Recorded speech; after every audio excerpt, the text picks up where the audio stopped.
Good morning, everyone. I'm Megyn Kelly. It's Tuesday, April 22nd, 2025, and this is your AM update. He was a good man, worked hard. He loved the world. Pope Francis dies at age 88, and now the College of Cardinals will descend upon the Vatican to choose his successor. Unfortunately, there have been people at that building who don't like the change the secretary is trying to bring, so they are leaking and they are lying to the mainstream media. The Trump administration stands behind Defense Secretary Pete Hegseth amid stories of alleged dysfunction from within the department. And IRS whistleblower Gary Shapley, days after being elevated to the top job at the IRS, demoted from the post. What's going on there? All that and more coming up in just a moment on your AM update.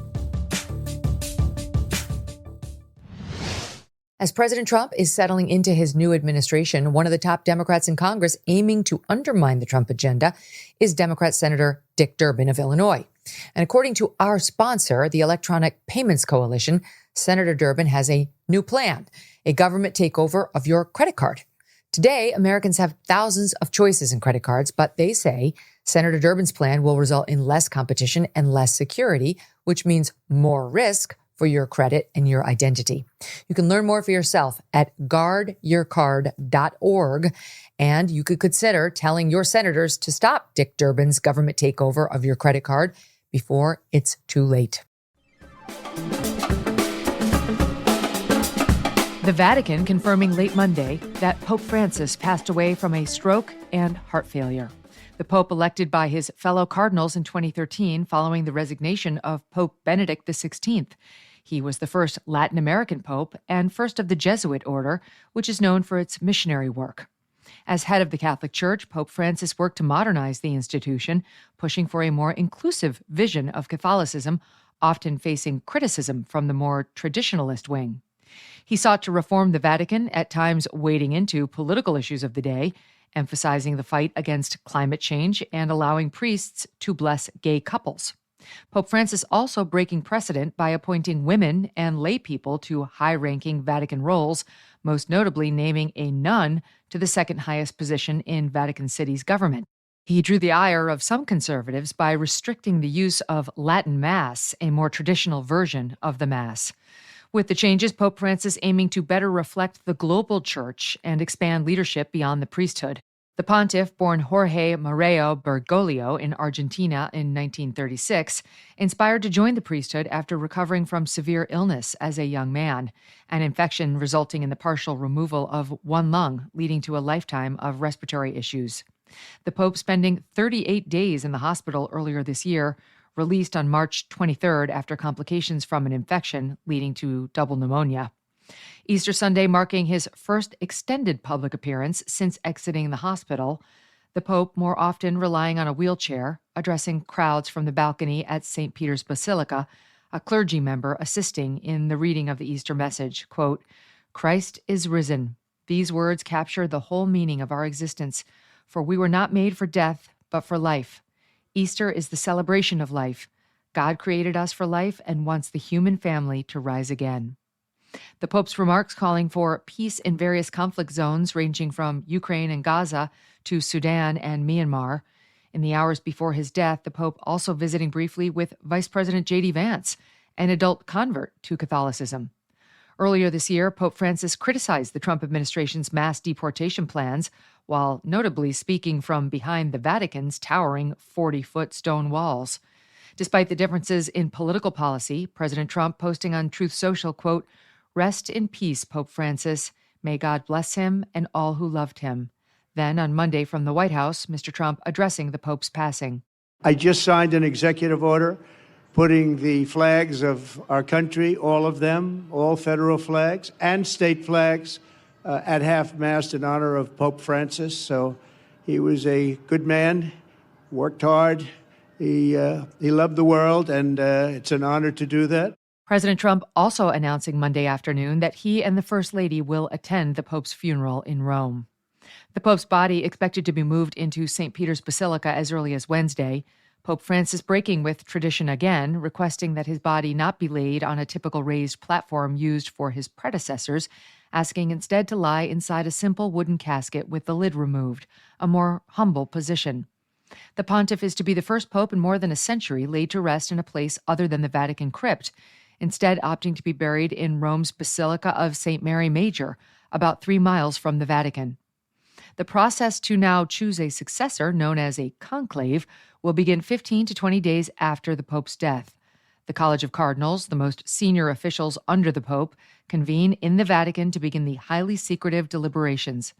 Of the 252 cardinals, 135 are eligible to cast ballots. Only those under the age of 80 may vote. The new pope must secure a 2/3 majority. During the voting process, cardinals are cut off from the outside world. No phones, no internet, no newspapers, much like a sequestered jury. Deliberations take place in the Sistine Chapel, which will be swept for listening devices throughout the process. Secret ballots cast up to 4 times per day until a new pope is agreed on, the process typically taking several days. Pope Francis elected on the 5th ballot in just 2 days of voting, one of the shortest conclaves in history. The longest of the 20th century, spanning 5 days in 1922, electing Pope Pius XI.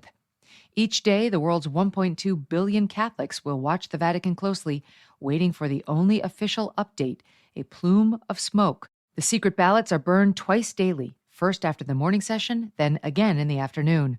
Black smoke signals no decision has been reached, until finally, white smoke rises, announcing a new pope has been chosen. Within the hour, the new pope will select his papal name, then step on the balcony overlooking St. Peter's Square.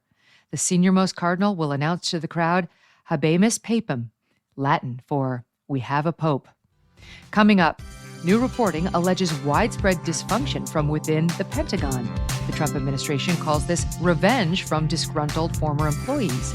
And IRS whistleblower Gary Shapley promoted to acting IRS Commissioner, but in half a Scaramucci, then losing the post. What's really going on inside the IRS? 1 in 2 adults have high blood pressure, and many don't even know it. That's a ticking time bomb. But here's the good news. You have the power to take control naturally with 120 Life. 120 Life is a blend of great-tasting superfruit juices that can actually help lower your blood pressure naturally. 120 Life is formulated with ingredients that have been shown to support healthy blood pressure levels. It's trusted by hundreds of health professionals, and people have seen real, measurable results. You can try it yourself, risk-free, with their 2-week trial. Just go to 120life.com and use the code MK to save 15% and get free shipping. You can track your progress with a simple blood pressure monitor, watch your numbers drop, and feel the difference. They are so sure that 120 Life can noticeably lower your blood pressure in 2 weeks that they will give you your money back if you're not satisfied. Go to 120life.com. That's 120life.com. And remember to use code MK to save 15% off your order. Several new reports zeroing in on one of the media's favorite punching bags in the Trump administration, Defense Secretary Pete Hegseth. On Monday, NPR reporting the White House is looking for a new Secretary of Defense. Press Secretary Caroline Leavitt responding on X, quote, the NPR story is total fake news based on one anonymous source who clearly had no idea what they are talking about. NPR not exactly known for its big Trump exclusives. NPR's reporting following a weekend media blitz targeting Secretary Hegseth. Here's CBS, MSNBC, and CNN. Signalgate is back, and the White House is pushing back against the fallout. New alarming reports reveal deepening turmoil at the Pentagon under Defense Secretary Pete Hegseth. This does punctuate a period of chaos inside the Pentagon and inside the inner circle of Pete Hegseth.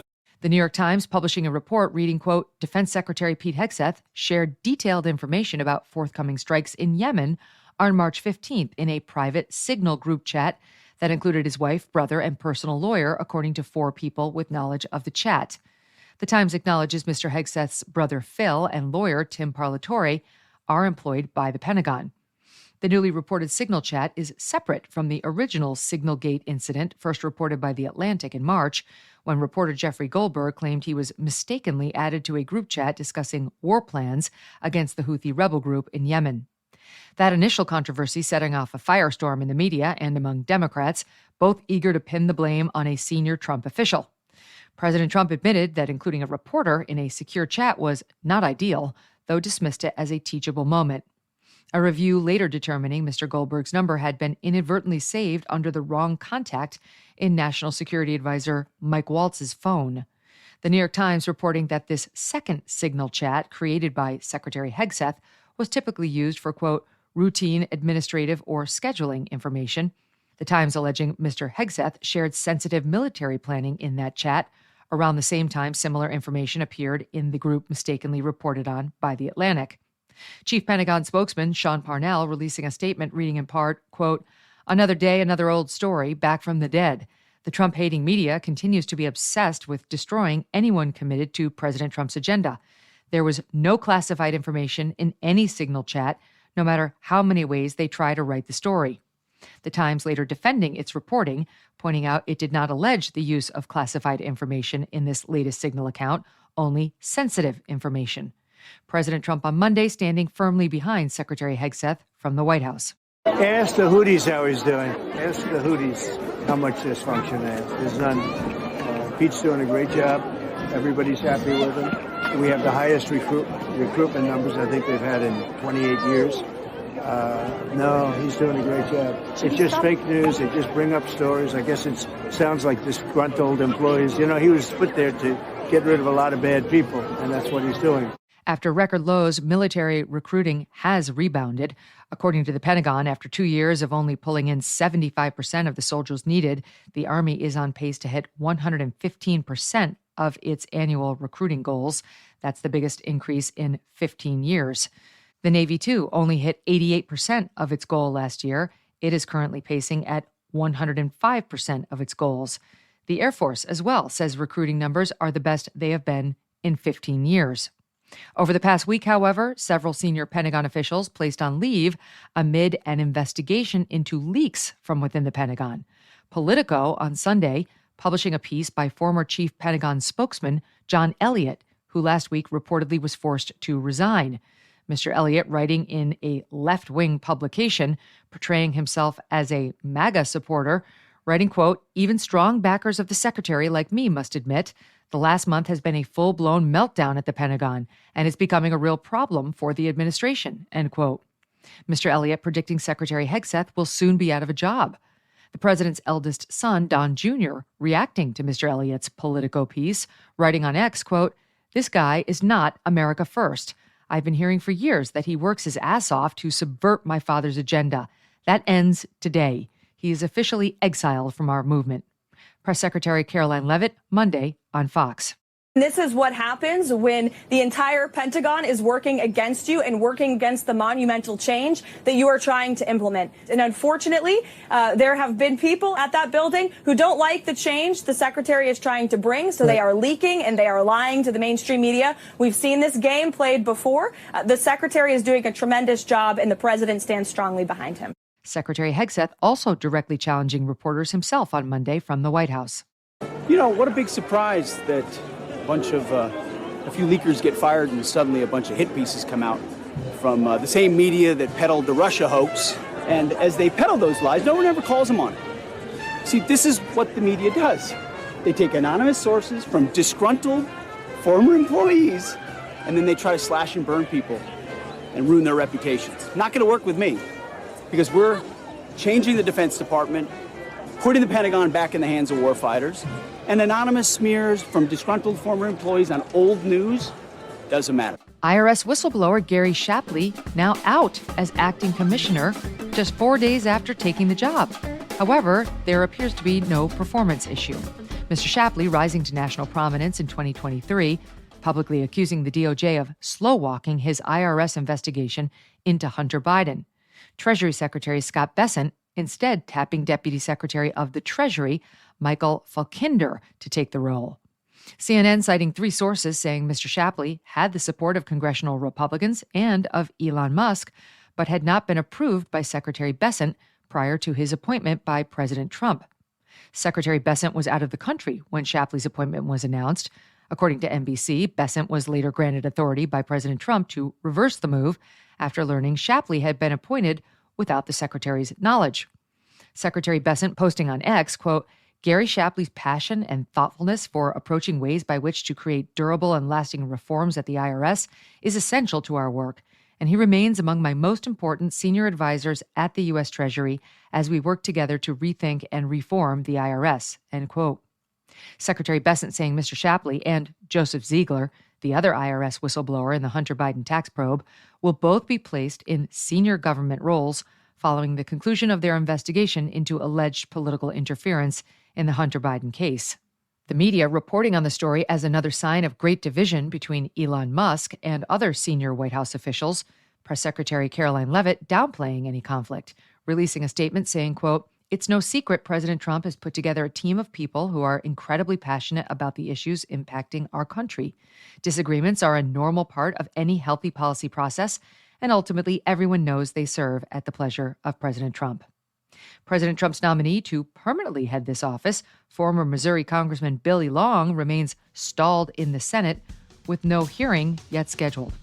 That'll do it for your AM update. I'm Megyn Kelly. Join me back here for the Megyn Kelly Show, live on SiriusXM Triumph Channel 111 at noon East, on youtube.com/Megyn Kelly, and on all podcast platforms.